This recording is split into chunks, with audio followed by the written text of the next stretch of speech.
Good evening, everyone.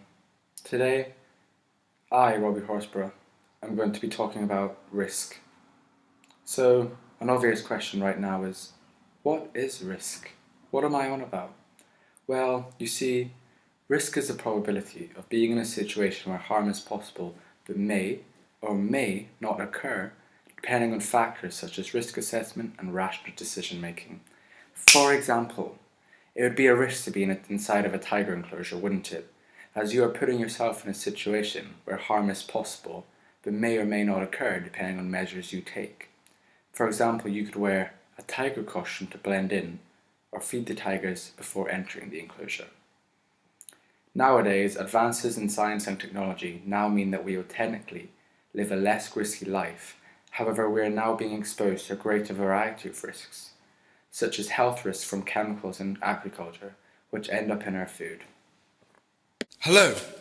Do you feel at risk while munching on that apple? No. Well, did you know that it is a risk to eat that apple, as that apple may be coated in artificial substances such as wax to make it look more appealing to apple eaters like you?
Risk factors. What are they? Risk factors are factors that increase or decrease the probability of a risk occurring to someone. For example, people argue that living under power lines increases the risk of getting cancer, or that eating a piece of chocolate every day increases your lifespan. Risk factors can be measured by calculating the number of people within a group exposed to a certain factor who have developed a condition because of that factor. For example, you could count the number of people living near a nuclear power plant and count the number of people who have developed a condition such as cancer from living there. Risk factors are correlational, not necessarily causal. For example, international travel is a risk factor that increases your risk of getting malaria, but international travel itself does not cause malaria. Risk factors can be modifiable, so it can be prevented and controlled to limit their effect. For example, you can diet and exercise. Risk factors can also be unmodifiable, so cannot be prevented or controlled. For example, your biological makeup, such as your genes and hormones.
Now I'm going to be talking about correlation versus causation.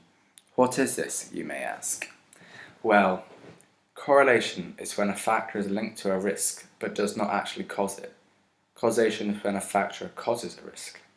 For example, it may be seen as a risk to fly in an airplane. However, the airplane itself does not cause the risk. Something else on that plane causes the risk. For example, a terrorist or a failed engine. So therefore, in this situation, the plane is the correlation and the terrorist is the causation. Hello? Would you still fly in Malaysian Airlines? No, not after what happened. Well, did you know that flying a Malaysian airplane is not actually a risk? The airplane is not the risk, but instead a factor on the plane. For example, the factor on the plane could be a failed engine. The failed engine is the causation of the risk.